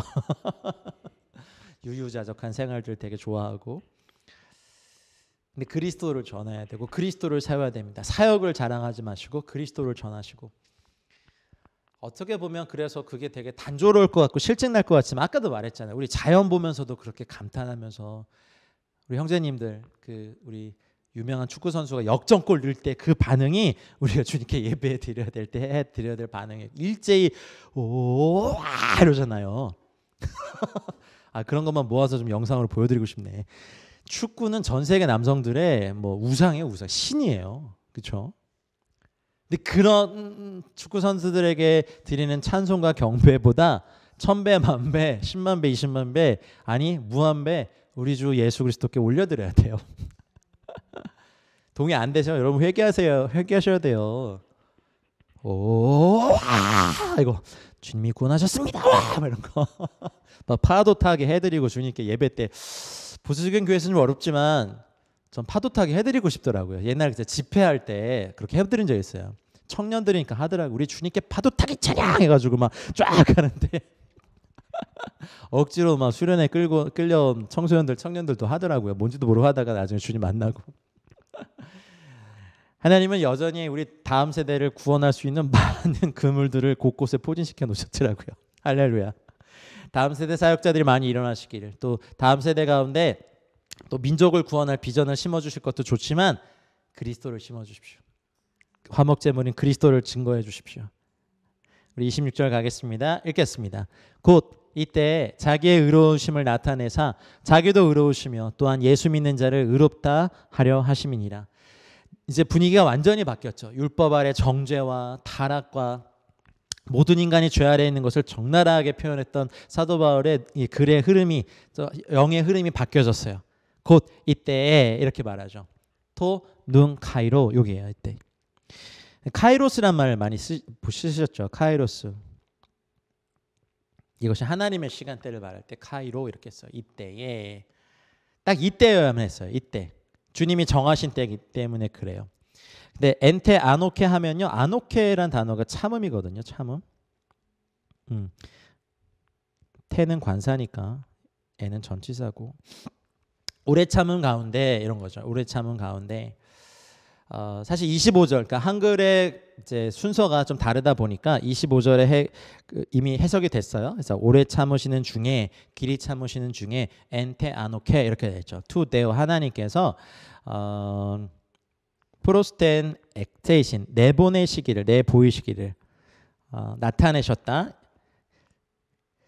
내가 의로운 것을, 독생자를 죽이면서 인류를 살리기 위해서 내 독생자를 죽인 것에 대한 하나님의 의로우심을 나타내셨어요. 십자가는 말입니다. 하나님의 공의와 자비, 사랑이 만난 바로 이 점의 십자가입니다. 하나님이 인류를 사랑하실 때 두 가지 방법을 늘 사용하시죠. 하나님의 보좌의 기초이기 때문에 그렇습니다. 하나님은 심판장이시기 때문에 공의롭게 심판하시고, 그러나 멸절하시기까지 아니하시고 또 회개하고 돌아오는 자에게 자비와 사랑을 베푸시면서 회복하고 싸매어 주시고 고쳐 주십니다. 여러분, 이 담대함으로 우리가 어떤 죄를 지었든지 간에 로마서를 스타디하시면 이제 복음 안에서 주님께 나아가고, 우리의 어떤 공로도 없는데 우리를 위해서 화목제물이 되어주신 그리스도가 우리 안에 계시면 우리는 주님께 계속해서 담대히 자비함의 그 힘을 얻고 나아갈 수 있습니다. 예수님을 십자가에 못 박으시기까지 하나님은 죄를 미워하셨습니다. 그게 뭡니까? 공의입니다. 잘못을 무조건 덮어주고 용서한 게 아닙니다. 하나님의 공의의 값을 치르게 하시고 그 공의로 치러진 값으로 말미암아 모든 인류를 구원하신 하나님의 자비와 사랑이 저희는 십자가로 대표되는, 우리가 십자가를 섬기진 않아요. 그렇죠? 십자가가 우상이 아니에요. 하지만 십자가를 볼 때마다 우리가 우리를 위해 죽으신 예수 그리스도를 묵상하고 그 은혜에 참여하고 십자가에서 흘리신 예수님의 피를 믿음으로써 은혜로 값없이 의롭다 하심을 얻었습니다. 여러분은 주의 피로 말미암아 의롭다 하심을 얻은 존재들이십니다. 할렐루야. 이는 측량할 수 없는 하나님의 은혜죠. 예. 자녀들 교정할 때 나쁜 짓 할 때 무조건 덮어주는 것도 쉽지 않죠. 근데 거룩하시고 의로우신 하나님께서 죄인들인 저희들을 용서하시고 의인으로 받으신 게 얼마나 힘드시겠어요. 그래서 예수님의 의를요, 예수 그리스도의 의를요, 저희 인간들에게 돌려주셨어요. 이것을 여기 보면 의롭다함을 입은, 의롭다 하려 하심, 이것을 이렇게 얘기해요. 예수님의 의를 우리의 의로 입혀주신 거예요. 예수님 때문에 이제 우리가 죄인이 아니라 의인이라 취급받고 칭함받습니다. 판사가 법정에서 보면 뭐 피고 이재진 무죄를 선고합니다. 땅 하면 비록 저에게 좀 미심쩍은 구석이 있다 하더라도 혐의가 없는 자가로 인정돼서 풀려나게 되는 거잖아요. 그래서 예수님의 공로로 말미암아 피의 공로로 말미암아 의롭게 된 저희들이 하나님 앞에서 의롭다 이 의인으로 인정받는 겁니다. 이것이 얼마나 큰 은혜이죠. 로마서 11장 33절에 보면 깊도다 하나님의 지혜와 지식의 풍성하며 그 판단은 헤아리지 못할 것이며 그의 길은 찾지 못할 것이로다라는 고백이 이제 로마서를 스타디하시다 보면 나올 거예요. 우리 사도 바울의 고백이 우리가 꼭 하게 되는 날이 오길 원합니다. 지옥에 간다고 생각해 보세요. 얼마나 소름 끼칩니까? 상상하기도 싫습니다. 여러분 꼭 천국에서 뵙기 소망합니다. 천국 백성 되게 하셨으니 얼마나 놀라운 은혜고 구원받을 자격 없는 우리가 하나님 자녀 되게 하셨으니까 얼마나 놀라운 은혜입니까? 앞을 봐도 은혜고 뒤를 봐도 은혜고 왼쪽을 봐도 은혜고 오른쪽을 봐도 은혜고 위를 봐도 은혜고 아래를 봐도 은혜고 모두 다 은혜입니다. 27절 읽겠습니다. 그런즉 자랑할 때가 어디냐 있을 수가 없느니라. 무슨 법으로냐 행위로냐 아니라 오직 믿음의 법으로. 처음 이런 단어였어요. 노모가 그동안 이제 율법으로 쓰였잖아요. 노모 피스테오 하면 이제 이걸 법, 믿음. 네, 믿음의 이게 소유격이니까 믿음의 법.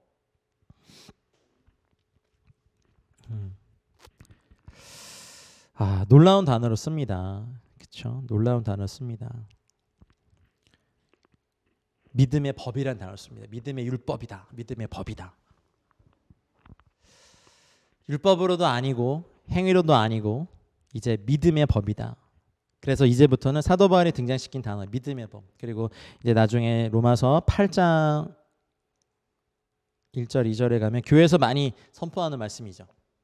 그런즉 그리스도 예수 안에 있는 자에겐 결코 정죄함이 없나니 생명의 성령의 법 노모가 죄와 사망의 법에서 너희를 해방하였습니다. 이렇게 말하죠.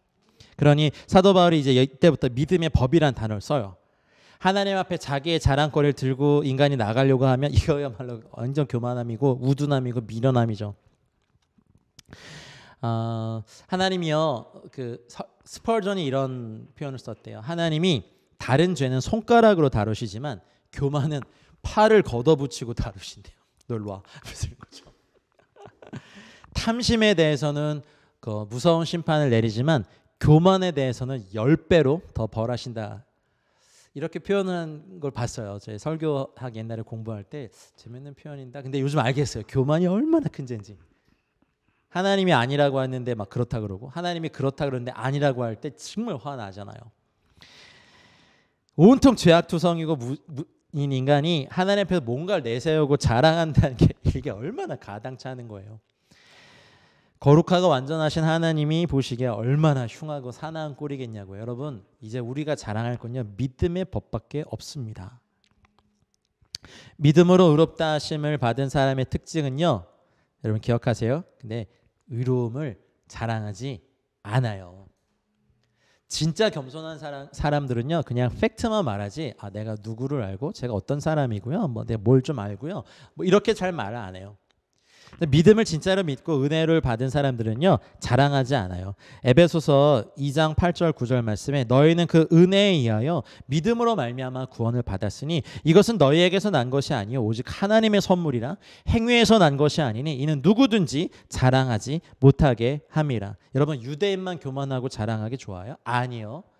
우리도 마찬가지예요. 우린 더해요. 한국 사람들은 더해요. 율법을 모르는 이방인들도 얼마나 자랑 많이 한다고요. 자랑질만. 특별히 형제들 허세는 이렇게 나이 드신 형님들 어르신들이라도 잘 안 고쳐지는 죄더라고요. 목회자의 눈을 보고 설교자의 복음 증거자의 눈으로 보면 그건 죄더라고요. 야 나 아직 안 죽었다. 나 누구야? 나 이재진이다. 뭐 이런 거. 나 지금도 할 수 있다. 내가 부르면 100명 달려온다. 아휴 다 뻥 그냥. 남자들의 이 허세 언제 깨질까요? 십자가 앞에서 죄를 인정하고 회개할 때. 우리의 도움은 나의 도움은 천지를 지으신 여호와께로만 나옵니다. 여러분 그런 거 자랑하지 마십시다. 근데 그 달려오는 그분들도 우리를 그렇게 생각할까요? 빌린 돈 줄래나? 오시는 거 아닌 거 아니에요? 구원받는 일에도 자기가 한몫하기를 원하는 유대인들의 죄를 신랄하게 비판하고, 야, 할례 받아야 돼, 할례. 율법 알아? 토라 알아? 토라 포션 알아? 그러지 마세요. 구원에 관해서는 예수님의 공로 외에는 인간의 어떤 공로도 들어갈 틈이 없어. 이거 만약에 했다가 이단되면 여러분 아닙니다. 구원받은 이후에 우리의 행위를 옳게 가지는 건 정말 그때는 훈련이 필요하고 연습이 필요하죠. 그러나 구원의만큼은 절적으로 하나님의 은혜입니다. 우리는 이제 자랑할 거 뭡니까? 노모 피스테우스, 믿음의 법입니다. 믿음의 법.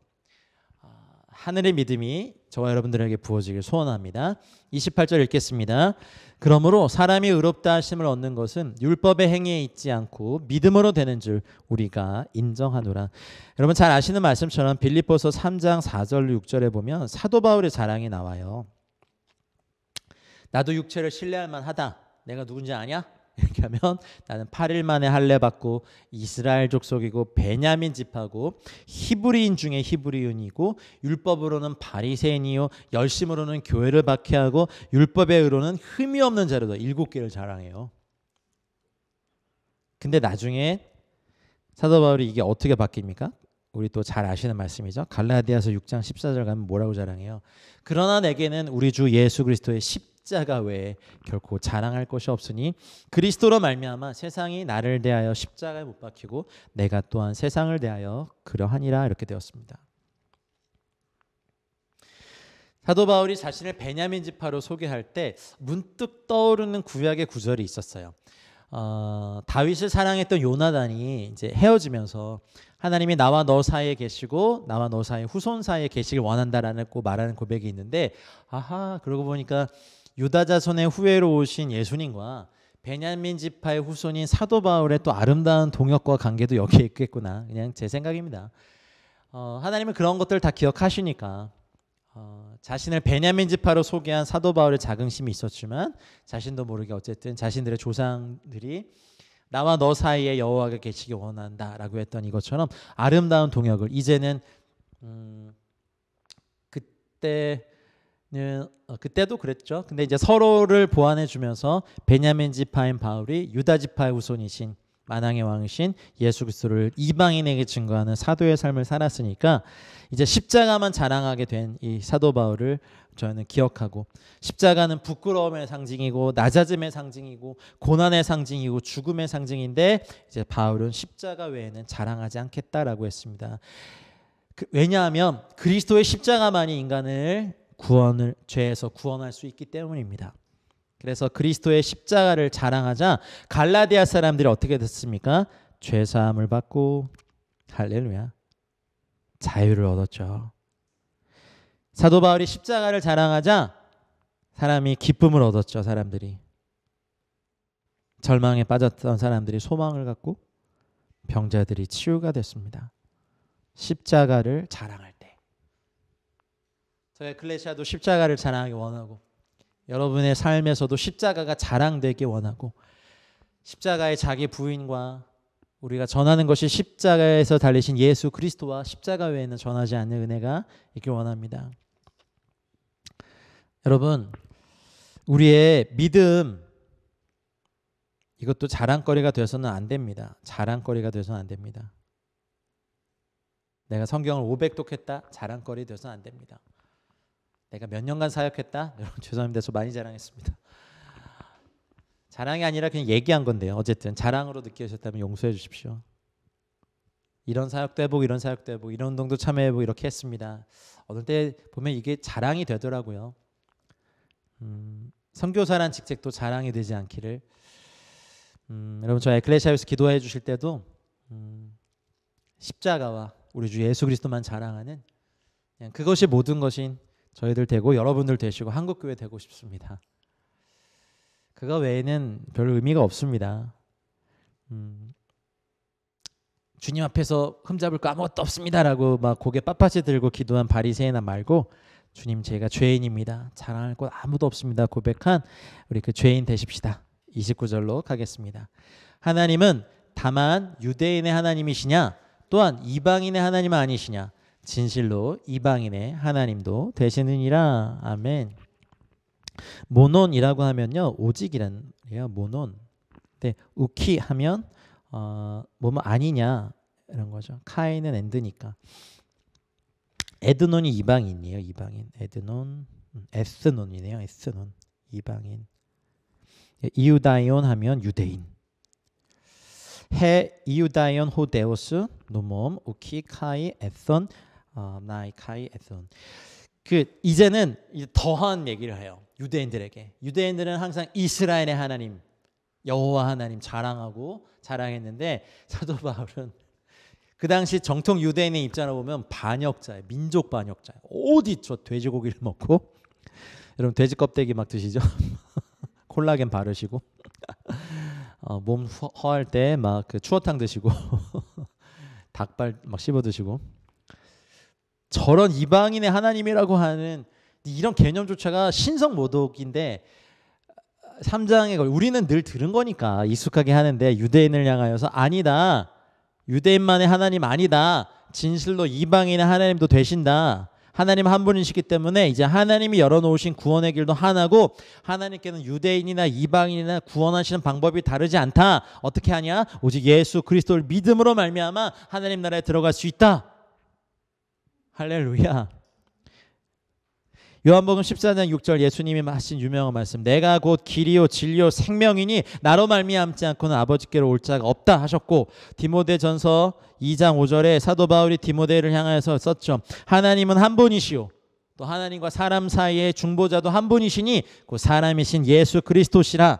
사도행전 4장 12절에 사도들이 증거했죠. 다른 이로서는 구원받을 수 없나니 천하 사람 중에 구원을 받을 만한 다른 이름을 우리에게 주신 일이 없다. 하나님은 한 분이시기 때문에 인간이 하나님께 나아가실 수 있도록 중보하시는 분도 예수님 한 분이시고 예수님을 통하여서만 성부 하나님께 갈 수 있고 다시 오셔서 세상을 심판하실 분도 예수님 한 분이십니다. 여러분 예배의식을 철저히 지키는 것에 따르면 그런 걸로 보면 이슬람교도 못 따라가요. 무슬림들 못 따라가요. 하루 5번씩 기도해요. 여러분 비행기를 타고 가다가도 기도하고 예배 시간 되면 학교 수업 받다가도 복도에서 막 메카 향해서 절하고 고행을 하는 걸로 치면 힌두교도들 못 따라가요. 계율을 엄격히 지키는데 유대인들을 못 따라간다고요. 근데 천상천하에 하나님이 한 분이시라는 사람이 사실이 왜 중요합니까? 유대인에게나 이방인에게나 하나님은 동일한 분이시고 하나님은 한 분이시기 때문에 한 분이신 그분이 열어놓은 구원의 길도 하나밖에 없다라는 굉장히 위대한 선포를 지금 29절에서 하는 거예요. 오직 믿음으로만 구원 얻을 수 있습니다. 뭐 다른 종교에도 구원이 있다 거짓말에 속지 마십시오. 마지막 때 이 진리를 놓고 이제 어마무시한 싸움이 있을 것이고 박해도 있을 것이고 순교도 있을 것인데 우리가 고백해야 될 것은 천하 인간의 구원을 얻을 만한 다른 이름이 예수 그리스도 외에는 없다라고 우리가 혹여 목숨을 잃더라도 우리의 육체만 죽이는 사람들을 두려워하는 것이 아니라 육과 영을 마땅히 다 멸하실 수 있는 능하실 수 있는 능하신 하나님을 두려워하며 그분을 경외해야 될 줄 믿습니다. 30절로 넘어갑니다. 할례자도 믿음으로 말미암아 또한 무할례자도 믿음으로 말미암아 의롭다 하실 하나님은 한 분이시니라. 아멘. 이게 굉장히 이제 위대한 선포인 걸 아시겠죠? 다른 종교는 모두 거짓되고 허황됩니다. 믿음으로 말미암아 구원받는 이 구원의 길을 이제 인류에게 열어두셨습니다. 페리토멘 여러 번 나왔죠. 할례자죠.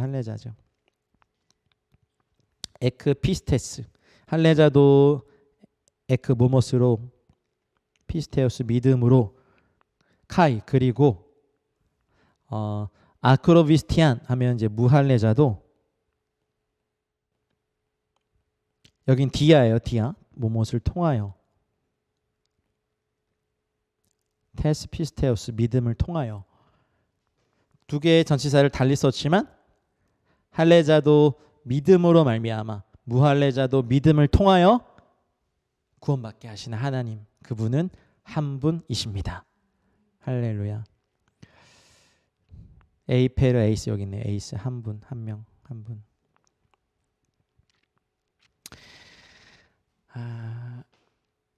그래서 사도 바울이 고린도전서 2장 2절에 이렇게 말한 거예요. 내가 너희 중에서 예수 그리스도와 그가 십자가에 못 박히신 것 외에는 아무것도 알지 아니하기로 작정하였다. 빌립보서 3장 7절 말씀처럼 내게 유익하던 것을 그리스도를 위하여 다 해로 여긴다.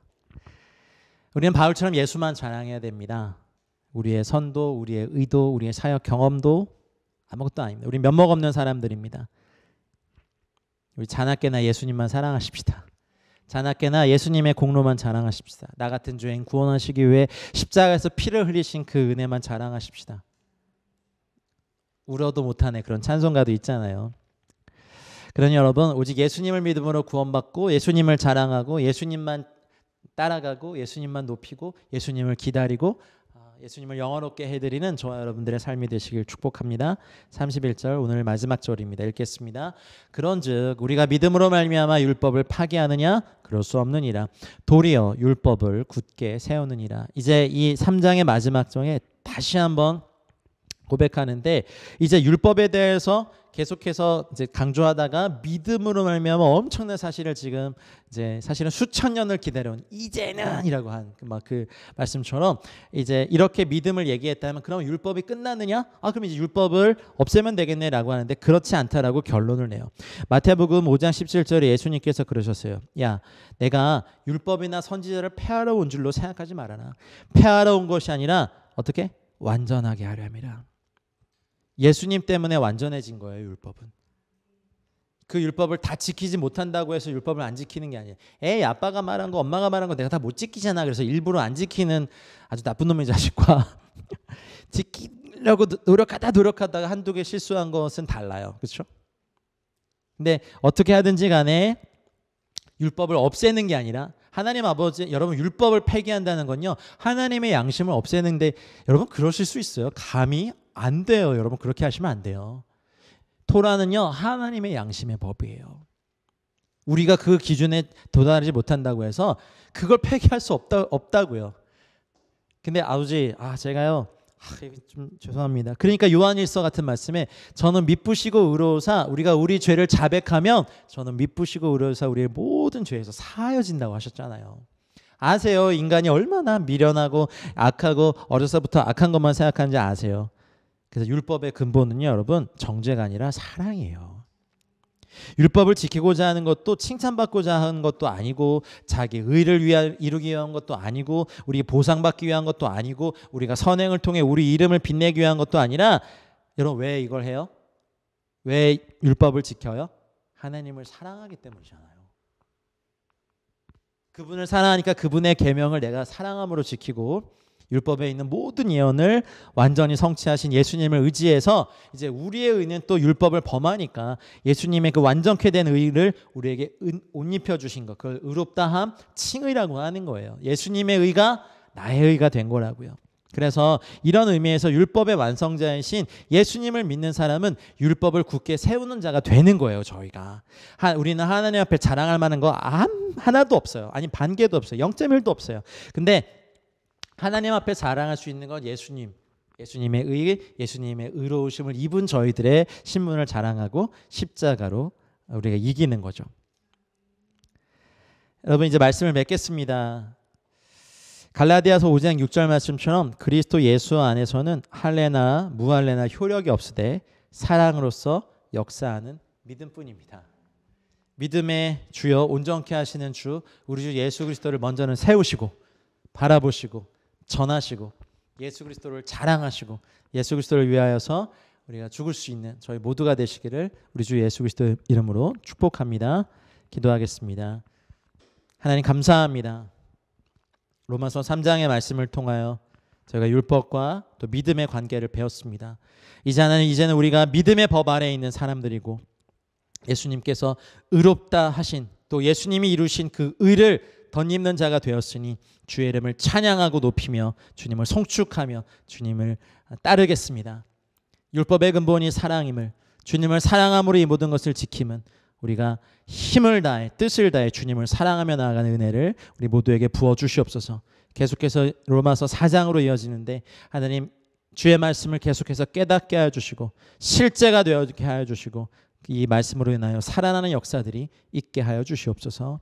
감사와 찬양과 영광과 사랑과 존경과 존귀를 올려드리며 이 모든 말씀 우리 주 예수 그리스도 이름으로 기도드렸습니다. 아멘.